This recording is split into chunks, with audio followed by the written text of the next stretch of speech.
Yes, indeed, but let's talk basketball first from the home front. Nigeria Basketball Federation has confirmed that the Atlantic and Savannah Conference will play a total of 28 games each in the upcoming 2017 Nigeria Basketball League season. Each team will play 2 games against different opponents every week. It's new development as against last season, where there were a total of 16 regular season games. At the end of the regular season on August the 5th, there will be a week's break before the Conference 6 playoffs scheduled for August the 14th through till the 18th. Now, the top 4 teams in the Atlantic Conference 6 playoffs progress to the finals, joining the top 4 teams from the Savannah Conference to play the final 8 games.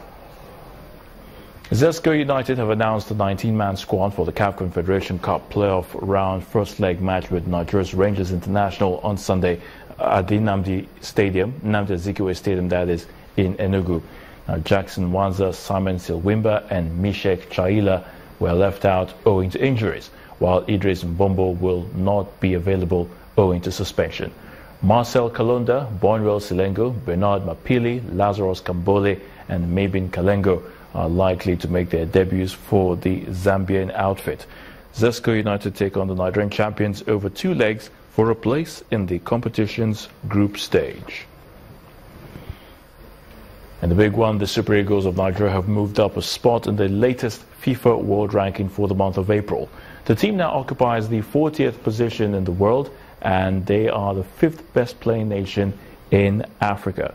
The Pharaohs of Egypt are now the best ranked team on the continent, and they moved 2 places up to the 19th spot in the world. They are closely trailed by the Teranga Lions of Senegal in 2nd place and 30th in the world. The Indomitable Lions of Cameroon, who are African current champions, are ranked 3rd and 33rd in the world. Burkina Faso are ranked 4th, and they occupy the 35th spot in the world. Meanwhile, the Seleção of Brazil have moved to the top of the FIFA World Ranking, reclaiming their place at the top of the podium after a 7-year hiatus. With 129 games played across the month, there was movement throughout the table. The Albiceleste of Argentina occupied the 2nd spot, with Die Mannschaft, that's the German national team, and of course Chile, the current South American Cup holders, in 4th and in 5th place in that order. Colombia, France, Belgium, Portugal, Switzerland and the La Furia Roja of Spain complete the top 10 in the world. More than 600 school children in Japan participated in the official launch ceremony for the Tokyo 2020 Olympic and Paralympic Organizing Committee's education program. Over 3,400 schools in Tokyo alone have already been certified to run the program, which aims to educate students about the values of sports and the spirit of Olympic diversity and multiculturalism. This month, an additional 200 schools nationwide will be added to that list, and universities will also begin joining the program starting from July. Pakistan Test captain Misbah-ul-Haq will quit international cricket after the 3-test series in West Indies later this month. The Pakistan Cricket Board put Misbah in charge of the Test team for the 3 matches in the West Indies, with Chairman Shariah Khan making it clear it will be the last series for the player, who turns 43 next month. Since his 2001 Test debut in New Zealand, Misbah has gone on to make 4,951 runs from 72 matches at a 45+ average. And that's a wrap in sports news. I'm Ayotunde Balogun. The rest of the news at 10 continues in a moment. The Somalia President Abdullahi Mohammed has given militants 60 days to surrender in exchange for training, employment and education, after which it would wage war on them.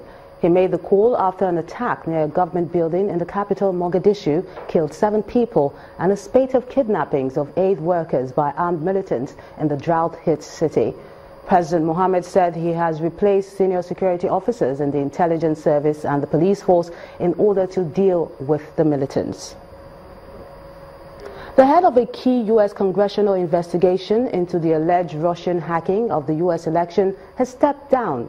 The House Intelligence Committee Chairman, Mr. Devin Nunes, is under investigation by the House Ethics Committee, who is looking into claims that he revealed classified information, although he has dismissed such claims. He says the decision to step down comes after several activist groups filed accusations against him. I recently confirmed that on numerous occasions the intelligence community incidentally collected information about U.S. citizens involved in the Trump transition.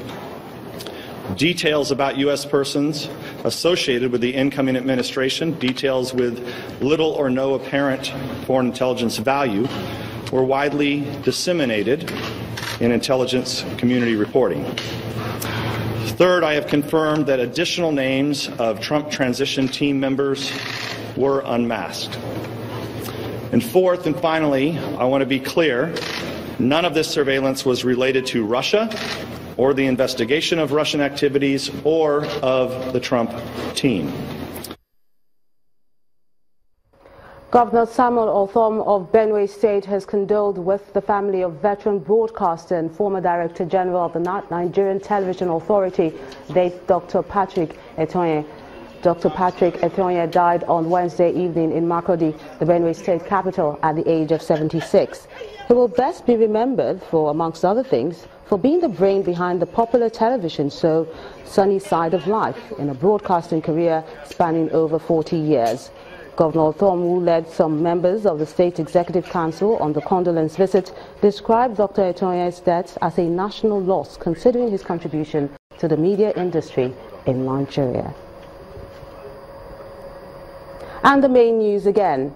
A federal high court sitting in Lagos today lifted the order freezing $5.8 million belonging to the former First Lady, Patience Jonathan.